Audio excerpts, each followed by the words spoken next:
What's up, Pan Dudes? Peter Von Panda here. Hey, just ordered and received my Binatone Brick Bluetooth phone, and this is going to be a quick unboxing of it, and then I'm going to play around with it and let you know.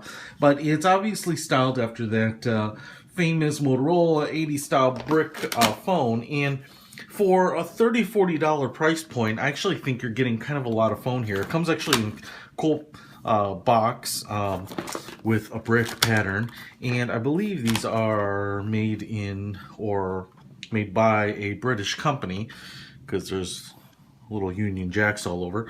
Window on the front here, and I'm going to go ahead and open this sucker up. The reason I got this, and I actually have one of these old brick phones, which I'll compare it to once I get this sucker out. But it's because these phones during the 80s were money, both figuratively and literally. If you saw someone using it, you knew that they were moneyed up, and they were just cool, man. It totally made you look like a 80s pimp. But packaging here is pretty typical. And because it's only a Bluetooth phone, I expect that the phone itself will have good battery life, as it says, long battery life right on the side. So the phone comes in this little plastic carrier, and it isn't that wide. So some of the ones from the 80s that you might remember had a really big and extra battery pack. They actually look more like a brick. I'd say this one's a little more like a bar. I kind of like that bigger extra space on it. And this does not look like the back comes off, so I assume it's only a Bluetooth rechargeable battery. Binatone makes this phone in some versions that take a SIM card, so you can actually use it as your everyday cellular phone, which would be cool, but also a little bit lame. Looks like there's a USB AC charger. Not sure what that is. Looks like there's another rechargeable battery. And charger and a micro USB cable, and I guess I'm not entirely sure how you get the battery out. So you slide and it comes with a little book here, quick start guide, and it does say this slides off, so I guess we'll give it a shot if it don't break anything. And it has, what definitely makes it stand out is that it has that Binatone logo on the back and the front, which kind of obviously is a little bit of a giveaway that it's not the old school Motorola, but this actually does. It looks like maybe they only make one model. You definitely have it. Definitely has a place here for SIM card, and looks like micro SIM possibly. So this is actually a huge cavernous area for the case, and so it looks like you put this battery in down here. Looks like that stays in there. And then it looks like you put this sucker like this, actually, to hold it in. Hope you can all see that. So battery goes in there. It actually will stay in place, but it'll just kind of fall back out like that. Then you have to put this spacer in there to kind of hold it in. It looks like you can get maybe a huge kind of multi-cell battery to go in there to be even bigger, but then it just kind of fits in there.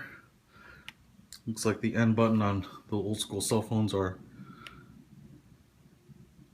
is the power button, but it doesn't look like this has any power. So I'm going to juice it up, play around with it, and we'll be back. Alright, so I got the phone charged up here a little bit, and I thought I'd take a quick peek. Actually, I do have one of those old Motorola brick phones. It's pretty similar. You can tell definitely it's got those old nickel metal hydride type of batteries because it's much heavier. But generally they're pretty similar. There are obviously some differences. The antenna, which is kind of more to make it a little more portable, as well as the shape. And on the front, you can see that the Binatone is wider, and it has these kind of cut Battlestar Galactica angled edges, which I'm not sure why they did, because it's clearly not an exact replica. So I wouldn't think by changing up the design a little bit that they would make it by making this little change here, it doesn't quite look like the old Motorola phone, and it doesn't seem to infringe on anything patent or design or rights wise. But anyway, it's pretty cool. I wish it were more of an exact replica so that when you were taking it out, people would actually think you're using that old school 80s phone. But a couple things here, that make it even more practical is that one, looks like you can put that SIM charger in there, but it's actually very light. You could use it as your phone, but I would say I made a couple calls and the sound is just a little bit tinny, and I have a feeling it has something to do with, the speaker there. It's not fantastic. The other funny thing to me is that there are a lot of these old school Nokia menu, like OK, back, where you use these buttons.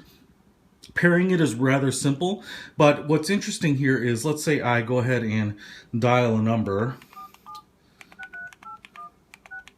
and then hit send.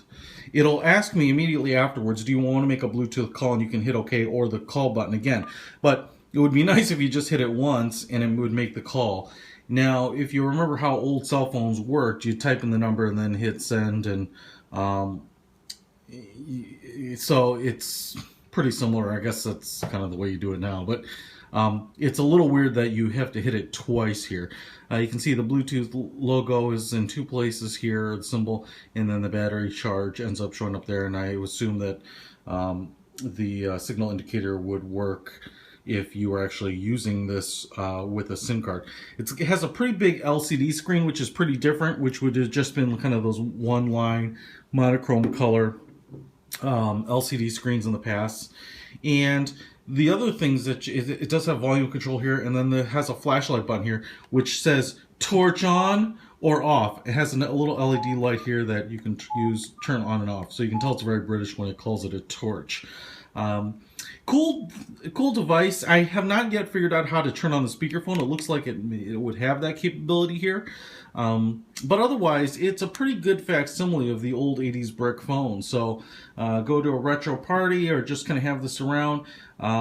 Yeah, the Bluetooth pairing was no problem at all. You make a call from here, it obviously makes a call outbound on the phone, and likewise if it's inbound and it's paired, you can answer it on either device. So I'm pretty pleased with it, because I know there have been a number of companies that have tried to make Bluetooth brick phones, and some of them actually were much more replica-ish of the original, but none of them came to fruition. So for a pretty nice price point, you get the novelty of having kind of that 80s nostalgia back in your hand. So definitely check it out. Binatone, you can find these all over the place, and I'll put a link. I got mine off Amazon. So Peter Von Panda, Binatone Bluetooth brick. Love that 80s. Out.